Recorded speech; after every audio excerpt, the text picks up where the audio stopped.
Saludos, soy este profesor Elimelech Medina. Antes de comenzar la semana 2 o durante la semana 2, mi expectativa es que ustedes puedan sentarse a ver este video. ¿Está bien? Y lo que sucede con esta parte es que antes de yo seguir hablando del tema de la célula, yo necesito explicar un poquito de las funciones de la célula y las partes de la célula. Aunque nosotros quizás cuando estábamos en la escuela superior o anteriormente hemos escuchado este tema, es bueno refrescarlo. Esto va a ser una presentación cortita, no más de media hora. La pueden ver a discreción de ustedes. Simplemente quería prepararla para que ustedes la tengan. Eh, es importante eh, refrescar estas cositas. Nada, yo voy a compartir mi pantalla. Sí, ok, estoy compartiendo mi pantalla. Vamos a ver. Ok, perfecto. So, vamos a empezar desde cero. Primero vamos a hablar de lo que es la organización, los niveles celulares, ¿verdad? ¿Qué significa eso? ¿Y qué es el nivel celular? Bueno, lo primero que tenemos que entender es que la célula es la unidad básica de función de los seres vivos, ¿verdad? De los organismos vivos. Hay una cosa que se llama teoría celular que es bien importante. Esta teoría celular se ha cambiado, no es que se ha cambiado, sino que eh, se le ha dado, se ha puesto más al día según se avanza las teorías, ¿verdad? Y los descubrimientos científicos de la biología. Y la primera punto que establece la teoría celular, ¿verdad? Es que todos los organismos están compuestos por células. El segundo, la célula es la unidad más básica de estructura, función y reacción química en los organismos. Las células se derivan de una sola célula, o sea, célula madre, célula hija, y por ahí para abajo. Y, y una de las cosas que es más actualizada se ha establecido, perdón, que las células contienen material genético que se transmite de una generación a otra, ¿verdad? Eso, eh, ahora, importantísimo, importantísimo es entender los tamaños de la célula. Por ejemplo, cuando hablamos del nivel atómico, no es lo mismo que las estructuras, porque el átomo, ¿verdad? Es la unidad básica de la materia, entonces cada un átomo puede ser de diferentes elementos. Hay unos más de 100 elementos en la tabla periódica, ¿verdad? Y eso está a 0,0 nanómetros, ¿verdad? Después vienen los lípidos, proteínas, que son estructuras que encontramos dentro de la célula. Después de eso encontramos los viruses, entonces las bacterias y los mitocondrias, interesante, tienen más o menos el mismo tamaño, que están a micrómetro. Perdón. Después estamos la célula animal y la célula de las plantas. Después de eso, lo que nosotros podemos ver fácilmente con los humanos, ser los huevos de los sapos, este es el huevo de un avestruz, huevo de gallina y humano. Eso es para una comparación, para que ustedes entiendan cuán grande puede ser o cuán grande es el tamaño, ¿verdad? Son los compuestos y los componentes que vamos a estar hablando aquí, esto es importante. ¿Cómo clasificamos una célula? Y esto es sumamente importante. Clasificamos una célula en dos categorías, procarióticas o eucarióticas, ¿verdad? Por ejemplo, esta que estamos aquí son dos células eucarióticas. Esta es una de planta y esta es una de animal. Am, las células procarióticas no poseen núcleo, por ejemplo, de una bacteria. Tienen pared celular, tienen cápsulas, ribosomas, tienen flagela o pili. Miren los pili aquí. También este, glucocálido, cápsula, ¿verdad? Y es más sencilla porque aquí en el centro de un nucleoide, el citoplasma, pero no tiene una membrana, no tiene algo que realmente pueda separar y proteja el material genético. Son mucho más pequeñas, perdón. Son mucho más pequeñas que que las células eucariotas eh, sea planta o animal. Y básicamente existen en cualquier ecosistema, en cualquier ambiente. Las células eucariotas sí también tienen material genético, pero dentro de ellas tienen una estructura que protege ese material genético, ¿verdad? Este, o sea, tiene un núcleo definido, ¿verdad? También dentro de eucariotas vamos a clasificar las células animales y las células de planta. Y aunque son dos cosas sumamente diferentes, están clasificadas bajo eucarióticas porque tienen un núcleo verdadero, tienen una membrana, este, tienen estructuras más complejas que la bacteria. Por ejemplo, aquí tenemos esto es la célula, ¿verdad? Y aquí tenemos las diferentes estructuras. Tenemos los ribosomas, sí, el retículo endoplásmico rugoso, el liso acá. Tenemos aquí, esto es complejo de Golgi, la mitocondria. Tenemos aquí citosol, citoplasma, la membrana plasmática. Aquí tenemos los centriolos que se van a usar mucho en lo, ay, perdón, en la mitosis, meiosis, la cromatina del DNA. Todo eso está aquí, ¿verdad? Aquí está el núcleo. Por ejemplo, y esta es la vegetal. La vegetal, la diferencia más grande es que tiene la vacuola, ¿verdad? La vacuola contiene una solución de sales y otras sustancias y ayuda a mantener la forma de la célula y proporciona sostén al tejido vegetal. Ayuda con la cantidad de agua disponible. Si hay mucha poca agua, ayuda a flotar un poco. Tiene una membrana plasmática, pero tiene una pared celular de celulosa, que esa es una diferencia más grande que la hace más rígida. ¿Está bien? Sí tiene un cloroplasto, lo que no tiene cloroplasto, lo cual no tiene una célula animal, no tiene cloroplasto. Sí tiene mitocondrios también, ¿sí? Que esas son las diferencias más grandes en las funciones, porque las células de plantas producen fotosíntesis, ¿verdad? La célula animal no produce fotosíntesis. Ok, aquí estamos viendo, perdón, aquí estamos viendo el núcleo, ¿verdad? Cómo se ve una foto de cómo dibujamos, cómo enseñamos, presentamos una célula con un núcleo. Y aquí estamos realmente una célula con su nucleolo completo, con el nucleolo, el núcleo y la cromatina, es el DNA enrollado, ¿verdad? Y así es que realmente así se ve. Y el núcleo contiene la información genética, ¿verdad? Que se transmite de una generación a otra. También, dice aquí.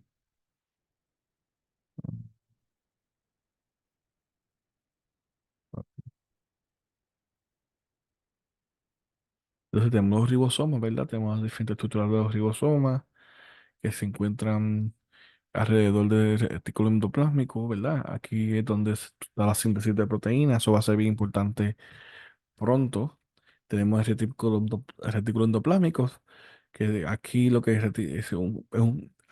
retículo endoplásmico es como unos canales que permiten que el RNA vaya pasando y y suceda ensamblaje de proteínas con ribosomas eh, o simplemente como un canalcito, ¿verdad? Sitio de síntesis de colesterol y lípidos para el retículo endoplásmico liso, el rugoso, transporte y modificación de proteico. Tenemos el aparato de Golgi que lo que hace es que es empacar, ¿verdad? Yo siempre he dicho que el aparato de Golgi es como Amazon. Después que un producto, una proteína, una enzima, una energía, lo que sea que la célula está produciendo, una hormona, le toca al aparato de Golgi cogerlo y enviarlo. Las enzimas, ¿verdad? Tenemos una cosa que se llama las lisosimas.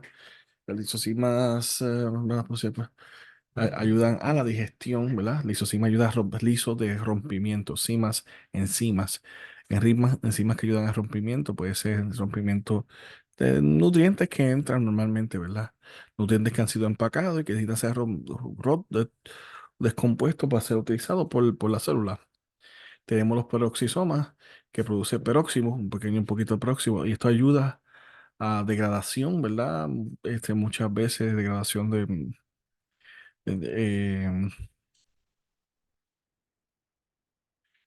rompimiento de nutrientes, mayormente ayuda a la célula a romper la estructura. Tenemos las vacuolas que son sacos membranosos y estas ayudan a la vacuola a control osmótico, o sea, control de la cantidad de agua dentro y afuera, sí, que no haya tanta agua dentro de la célula, que la célula explote o que haya o ayuda también un poquito en la capacidad de bollar, ¿verdad? Aquí hay una foto de dos diferentes eh, eh, organismos unicelulares, creo que estos amibas, ¿verdad? Y se encuentran mucho, eh, eh, muy bonita la foto. Entonces tenemos los cloroplastos. Cloroplastos son sumamente importantes porque ahí es donde sucede la fotosíntesis en la membrana de estos cloroplastos, ¿verdad? Eh, Son como unos granitos, los llamamos gránulos. Ahí es que eso ayuda a que el dióxido de carbono con el agua más la luz excita la membrana y la membrana lleva una reacción química donde la convierte en glucosa. Tenemos también una cosa que se llama la mitocondria. La mitocondria es básicamente como una, una generadora generatriz de electricidad, ¿verdad? Aquí es donde mm, el, aquí es donde las- la célula coge el ATP, o el adenosino trifosfato, lo rompe y permite que esa energía ahora esté disponible para ser utilizada por la célula central o fuerza de la célula, ya que provee la mayor parte del ATP utilizado por ella a través de la respiración celular, ¿verdad? Aquí es donde se produce toda la energía a través de ATP, ¿verdad? Citoesqueleto ayuda a mantener la estructura de la célula, también ayuda a mover cosas alrededor dentro de la célula. Eh, Tenemos otra estructura bien interesante, por ejemplo, tenemos los cilios y los flagelos.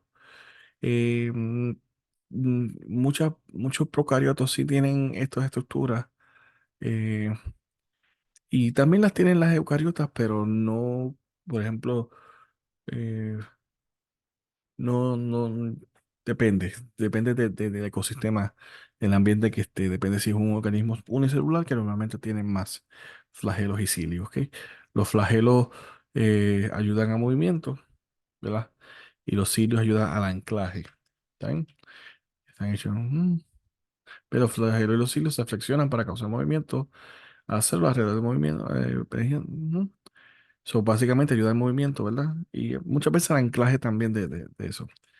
Tipo de organización. So, esta pregunta va a estar en el examen niveles de organización y te va a preguntar que te deje un ejemplo. Y empezamos con los tejidos, ¿verdad? Y es donde cuando tenemos muchas células que son bien parecidas, trabajando juntos por una función específica.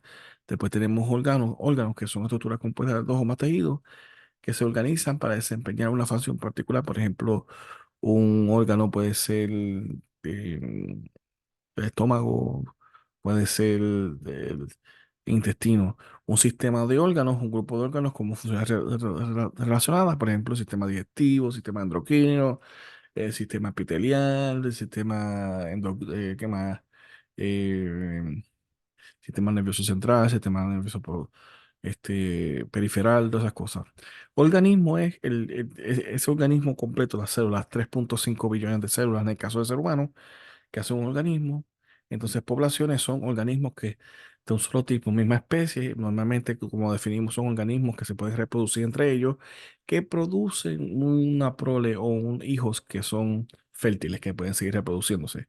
Por ejemplo, el caballo y la mula, ¿verdad? O que producen animales estériles. Una comunidad son diferentes organismos en un área, por ejemplo, los pajaritos, lagartijitos, los árboles, diferentes tipos de árboles en un bosque. Ecosistema puede ser diferentes bosques que están en un área, ¿verdad? Eh, y cómo interactúa ese ecosistema con el agua, si hay mucha agua es más verde o más material vegetativo. Y lo último es la biosfera, que es lo que rodea la Tierra. ¿Verdad? Aquí está un ejemplo. Empezamos con el átomo, seguimos con la célula, tejido, órganos, sistema de órganos, ¿verdad? Organismos, poblaciones, comunidades, terminamos con ecosistemas y la biosfera. Y características de organismos vivos, bueno, están organizados a niveles celulares, intercambia material y energía, se mantienen en homeostasis, se reproducen y desarrollan, transfiriendo sus genes y descendencia, ¿verdad? Y aptas en su entorno para un ambiente particular. Ok, eso sería todo lo que tengo. Es simplemente repasar rápidamente cuáles son las partes de la célula, sus funciones, ¿verdad? Y qué hace y por qué hace lo que hacen, ¿ok? Especialmente saber cuáles son los niveles de organización de la vida y por qué están ahí, ¿está bien? Si tienen alguna pregunta, saben que me pueden hacer preguntas en cualquier momento, estoy disponible.